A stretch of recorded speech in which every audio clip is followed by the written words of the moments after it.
کہ انہوں نے وہ جو پرچیاں تقسیم کی تھی 100 150 200 روپے اکٹھے کیے تھے توہین مذہب توہین رسالت توہین صحابہ کے نام پر مذہب کے نام پر اسلامی نظام کے نفاذ کے نام پر ختم نبوت کے نام پر جو انہوں نے فنڈ اکٹھا کیا تھا وہ تو کتنا فنڈ ہوگا 8 کروڑ ہوگا 10 کروڑ ہوگا لیکن فگر کتنا آیا تھا 1 ارب سے زائد کا باقی 1 ارب کس نے دیا ہے حکومت نے ابھی تک اس کے اوپر تحقیقات نہیں کی دیکھیں نون لیگ نے کیا کیا تھا نون لیگ نے یہ کیا تھا کہ جب ان کے خلاف 2014 میں تحریک شروع ہونے لگی تھی پہلے انہوں نے ماڈل ٹاؤن میں 14 لوگوں کی لاشیں گرائیں جو کہ اس حکومت نے نہیں کیا بہت اچھا کیا لیکن انہوں نے دوسرا کام یہ کیا تھا کہ نون لیگ کی حکومت نے اسی وقت ڈاکٹر طاہر القادری اور ان کے بیٹوں کے خلاف کیسز بنا دیے تھے ایف آئی اے کو کہا کہ منی لانڈرنگ چیک کریں کوئی ان کے اوپر کیس بنائیں کوئی ان کے اکاؤنٹس نکالیں ان کی فنڈنگ کہاں سے ہوئی انہوں نے سارا وہ چیک کیا اور اس وقت نیب کی کچھ انکوائریز بھی جھوٹی درخواستیں دے کے شروع کروا دی گئی ڈاکٹر طاہر القادری کے بیٹوں کے خلاف جو کہ ابھی بھی دوبارہ خبر آئی لیکن وہ ایسی انویسٹیگیشنز ہیں جو کہ بند ہو چکی ہیں لیکن انہوں نے کم از کم یہ کرنے کی کوشش ضرور کی تھی کہ ہمارے اوپر جو ہمارے خلاف احتجاج کرنے آ رہے ہیں ان کو پیسہ کہاں سے آ رہا ہے اور وہ نہیں نکال سکے تھے کہ کہاں سے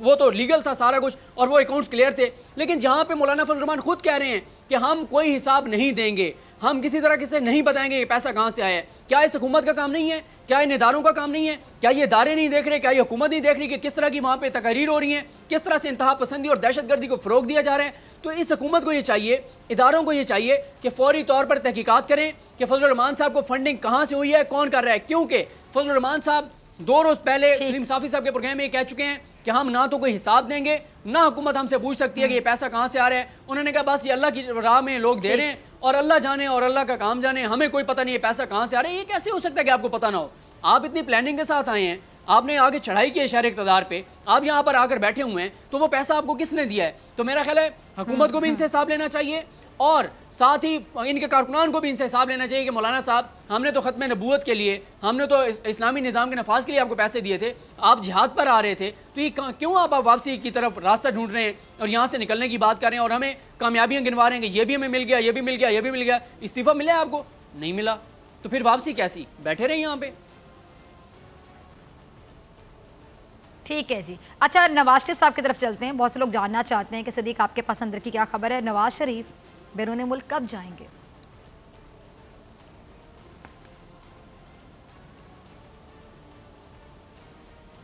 دیکھیں بات یہ ہے کہ جب ہم بات کر رہے ہیں ابھی بھی میٹنگ جاری ہے اور ابھی میں کچھ دیر پہلے وہیں سے واپس آئے ہوں آپ اسی پروگرام کے لیے ابھی تک تو وہ میٹنگ جاری تھی شاید اگلے کچھ ہی منٹس میں جو ہے وہ خبر آ جائے کہ میٹنگ میں کیا ڈیسائیڈ ہوا ہے کیا شرائط رکھی گئی ہیں کیونکہ آپ نے دیکھا کہ جیسے ہی نواز شریف صاحب کو باہر بھیجنے کا اعلان ہوا تو ساتھ ہی شریف خاندان نے خود یہ کہنا شروع کر دیا کہ حکومت نے ہار مان لی ہے پسپائی اختیار کر لی ہے اور کچھ ایسی خبریں یہاں پہ لیک کی گئیں اور یہ تاثر دیا گیا کہ دیکھیں جی وہ عمران خان کہتا تھا NRO نہیں دوں گا پھر وہ آپ نے سلمان شہباز کی ٹویٹس دیکھی شریف خاندان کے دیگر ممبرز کی ٹویٹس دیکھی شہباز شریف کو گیم چینجر بنا دیا اور اس کو بڑی کامیابی قرار دے دیا اور حکومت کے اوپر سوال اٹھنے لگ گئے کہ بھائی اگر یہ چلے جاتے ہیں باہر تو پہلے ان کے خاندان میں 5 لوگ اشتہاری ہیں ایک اور بندے کو آپ بھیج رہے ہیں جس نے اس قوم کے عوام کا ٹیکس کا پیسہ لوٹا ہے جو کہ مجرم ہے ملزم نہیں ہے مجرم ہے دیکھیں پرویز مشرف ہوں یا اس سے پہلے ڈاکٹر عاصم کو باہر جانے کی اجازت دی گئی تھی باقی جن لوگوں کو اجازت دی گئی تھی باہر علاج کے لیے وہ سب ملزم تھے مجرم نہیں تھے نواز شریف صاحب ایک سزا یافتہ مجرم ہے جرم ثابت ہو چکا ہے کہ انہوں نے کرپشن کی لوٹ مار کی